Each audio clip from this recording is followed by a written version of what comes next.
நண்பர்கள் அனைவருக்கும் வணக்கம். இப்போ நம்ம என்ன வீடியோ பார்க்க போகிறோம்னா பொங்கல் பரிசை பற்றி பார்க்க போகிறோம். வாங்க வீடியோக்குள்ளே போகலாம். சரிங்களா? தமிழ்நாட்டில் தமிழர்கள் பாரம்பரியமாக கொண்டாடுவது நம்ம பொங்கல் விழா. அந்த பொங்கல் விழாவிற்கு நமக்கு ரேஷன் கடை மூலிமா நமக்கு பரிசு தொகை தருவாங்க. ஆனால் இந்த வருடம் பரிசு தொகை இல்லை என்று சொல்லிவிட்டார்கள்.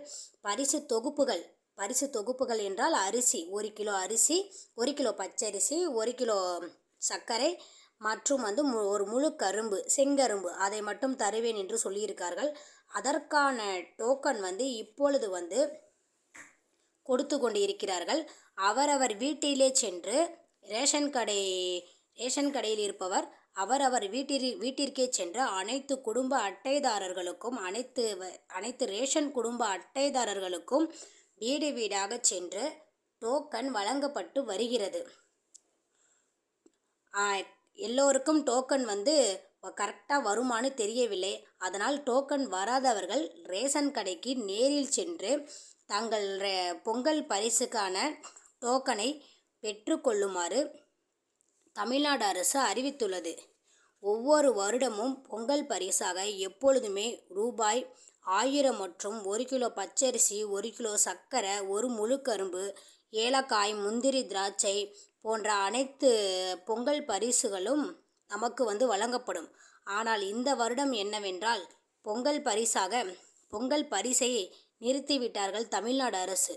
நமக்கு இப்பொழுது பொங்கல் பரிசாக 1 கிலோ சர்க்கரையும், 1 கிலோ 1 கிலோ பச்சரிசி, 1 முழு கரும்பு வழங்கப்படும் என தமிழ்நாடு அரசு அறிவித்துள்ளது. இது நமக்கு மட்டும் இல்லாமல் இலங்கை தமிழர் அங்கேருந்து நம்ம ஊரில் இருப்பாங்க, இலங்கை தமிழர் அவங்களுக்கும் பொங்கல் பரிசு வழங்கப்படும் என்று தமிழ்நாடு அரசு அறிவித்துள்ளது.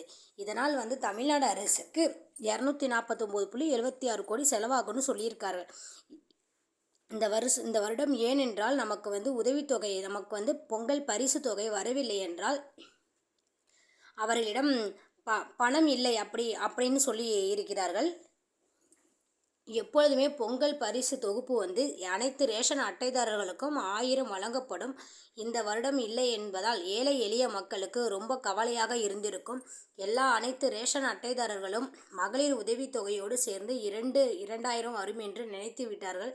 ஆனால் இது பெரிய ஏமாற்றத்தை தருகின்றது. மகளிர் உரிமை தொகை அவரவர் வங்கி கணக்கில் 10ஆம் தேதிக்குள் வரவு வைக்கப்படும் என தமிழ்நாடு அரசு அறிவித்துள்ளது. அனைத்து குடும்ப அட்டைதாரர்களுக்கு உதவித்தொகை இல்லை என்று சொல்லிவிட்டார்கள். மகளிர் உரிமை தொகை மட்டும் வழங்கப்படும் என்று சொல்லியிருக்கிறார்கள். இது ரொம்ப பெரிய நமக்கு கஷ்டமாக தான் இருக்கும். இதை வைத்து நிறைய பேர் பொங்கல் பண்டிகை கொண்டாடும் என்று நினைத்திருந்தார்கள். இந்த வீடியோ உங்களுக்கு பயனுள்ளதாக இருந்தால் இந்த வீடியோவுக்கு ஒரு லைக் பண்ணிடுங்க, சப்ஸ்கிரைப் பண்ணிடுங்க. வேறு ஒரு நல்ல தகவலுடன் வருகிறேன். பாய், நன்றி, வணக்கம்.